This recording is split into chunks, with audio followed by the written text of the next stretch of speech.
Hey guys, what's up? This is the demo for the Jet City Pico Valve. I'm going to be showing you guys with the stock 6L6 tube, and then after fairly exhaustive power tube testing bonanza that I did, I've ended up liking one of the 6550s. It's a GE, I believe, an old GE tube. But anyways, I'll test it out with this, and then I'll jump over to the GE real quick and show you guys what it sounds like. It's not a tremendous difference, but there is a difference. Anyways, we'll get started here. This is with none of the pedals are on, none of the overdrives are on, and let's see. Kind of hard to see the controls from here, but I'll basically tell you what they're set to. The preamp, the gain, is set right under 9 o'clock. The treble is at noon. The mids are at 3 o'clock. The bass is a little bit past 2 o'clock, and the master volume is at 3 o'clock. And it's set to the 5-watt setting, so it's not loud, but it's loud enough that it could make your neighbors upset. But I've got to go into the Whitebox 212, and I'm going to be showing you guys the some of the clean tones, and I've got the Hardwire reverb. I'll use that, and then I'll use the Jet City Afterburner to show some overdrive sounds. So here we go.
Also, these are the Dimarzio Evolution pickups, and I'm running them both split coil with the coil splitters here. So I'll show you what it sounds like split coil, so you can kind of get an idea of what your single coil equipped guitar will sound like, as well as flip it to full humbucking mode, so you can hear what that sounds like. I think the amp sounds best with single coil type sounds. It really does that sort of a Fendery, broken up clean sound. It does that really well. So if you got a Strat or a Telecaster, I think this amp will sound very good. So let's see. Raise the preamp gain up a little bit. Actually, let's go to the Hardwire reverb. It's set to some spring reverb, and since it's going into the front of the amp, you can't really raise the preamp gain up that much, or else it starts to get distorted and sound kind of nasty and farty. So I'm going to leave the preamp gain down a little bit, and instead use the Afterburner to add the gain with the reverb pedal. So here we go with a little reverb.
Alright, and this is with both pickups in full humbucking mode.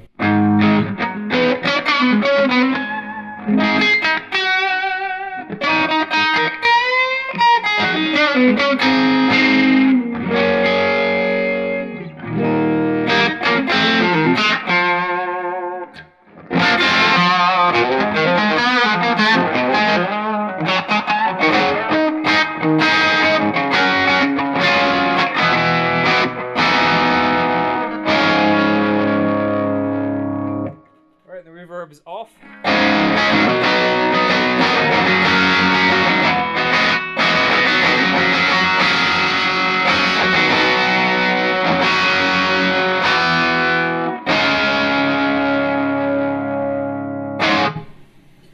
Alright, and this is with the Afterburner on. The volume is at 3 o'clock, the tone is at noon, and the overdrive is all the way down. And the boost level is a little past 9 o'clock. So here we go. Split coil again.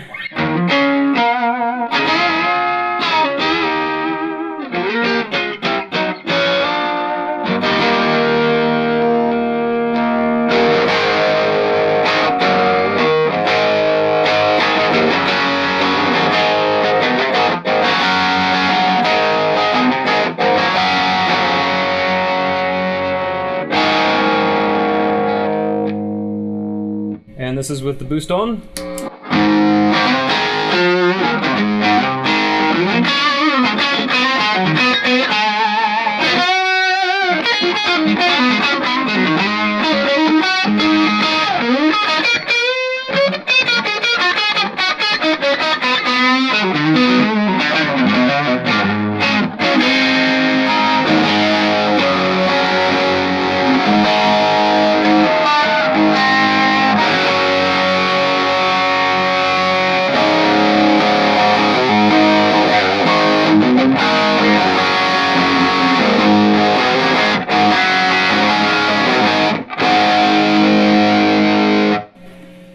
See, I'll raise the treble up to around 2 o'clock, back the bass down just a little bit because the full humbucking mode is a little bit thicker in the bottom end. So there we go. Tweak the EQ a little bit, back the mids down also.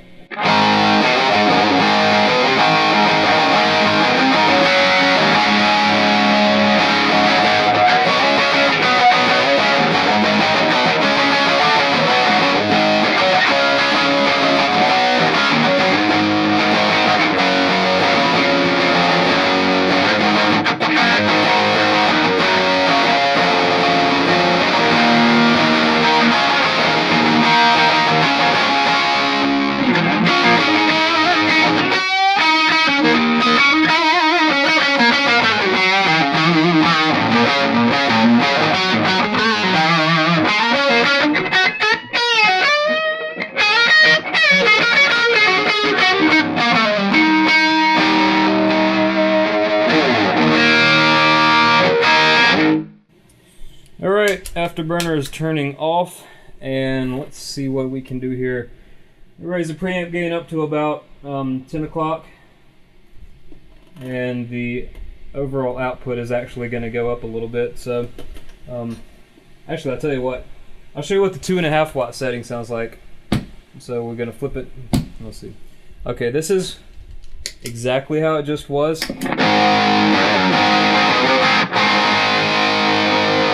And this is half power.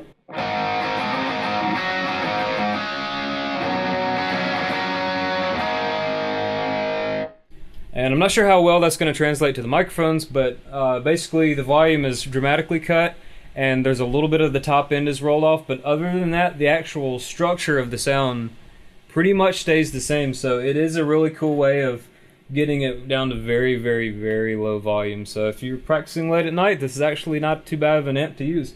So let's go back to the 5 watt setting. Raise the preamp, take it about halfway.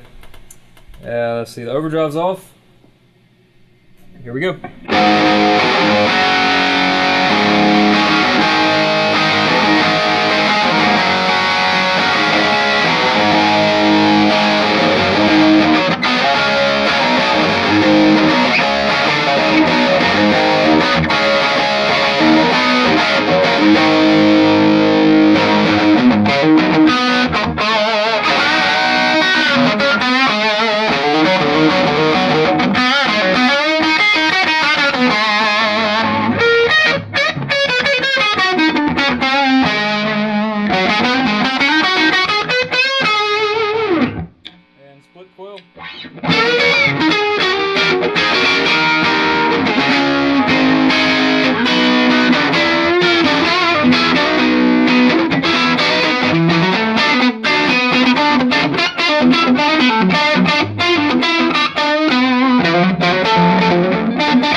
Alright, now the preamp gain is at 3 o'clock. The treble is a little past 2 o'clock. The mids are about the same. The bass is back around 11 o'clock, and the master is at halfway.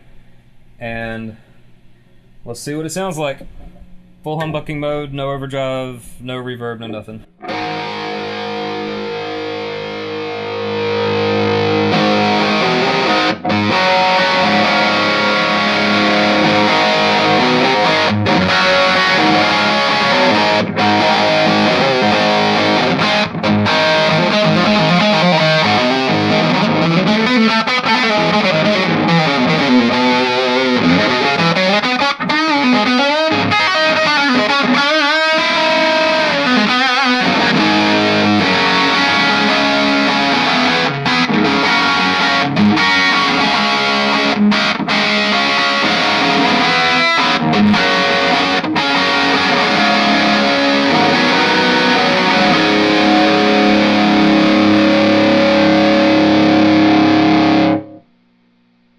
And if I flip it down to 2 watts,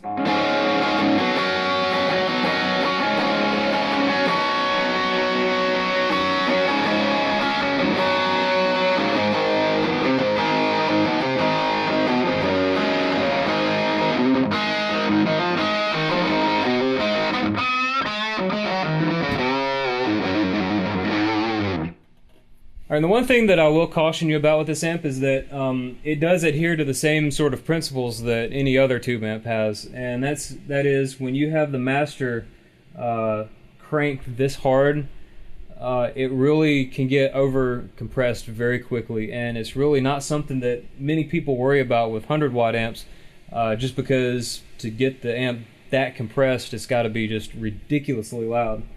But with this, you can get full saturation. You can run the amp wide open at 10 and still have decent conversation with the person next to you if you're on the 2-watt setting. At the 5-watt setting, it's still not really that loud. You can jam with a buddy or maybe not a really aggressive drummer, but it's fairly loud. But still, you can achieve just totally maximum output, and you do have to watch out with the preamp gain. Once you get past halfway with the volume knob that high, it can really start to get over compressed and sound a little bit muddy. So what I recommend personally, from just using it over this past week, I think that keeping the preamp around 9 o'clock or 10 o'clock and then pushing it harder with an overdrive gets you the cleanest sound and the most amount of gain. And I'll kind of show it off what that sounds like at this point here. So let's see, this is with no overdrive.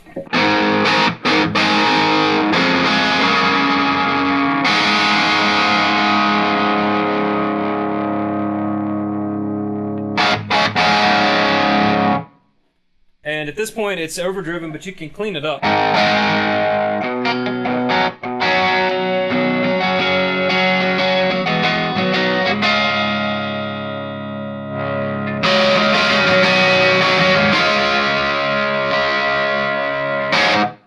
But you can also boost it with an overdrive and get a lot more saturation out of it. So with the Afterburner still set to, let's see, volumes 3 o'clock, tone a little past 1 o'clock, and the overdrive all the way down, you can take it from this to this. So it gives a nice little healthy clean boost there. And then with the overdrive, the boost overdrive on this thing, you can take it to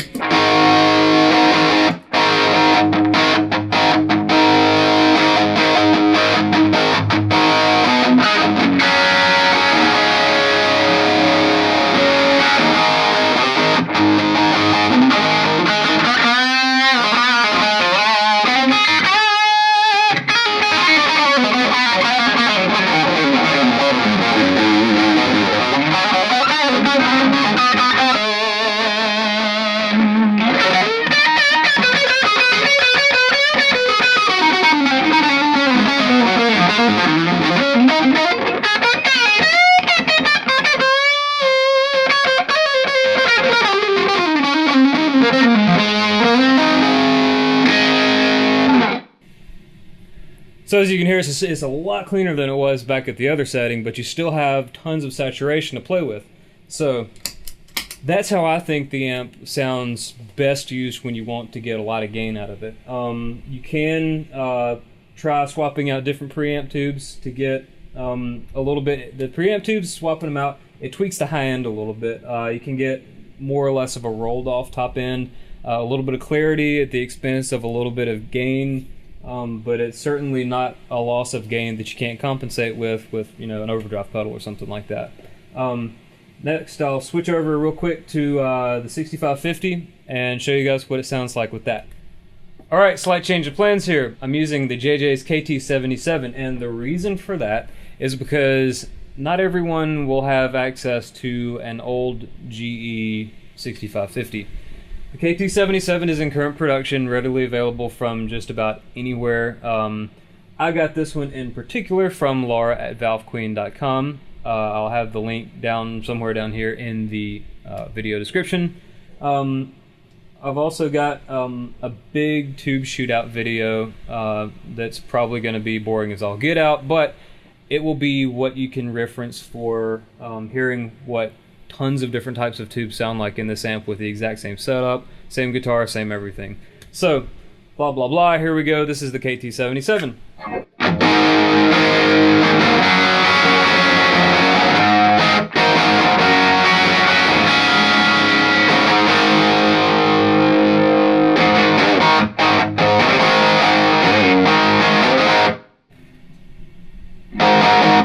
Top end on the KT77 is a little bit more aggressive than it was on the stock 6L6.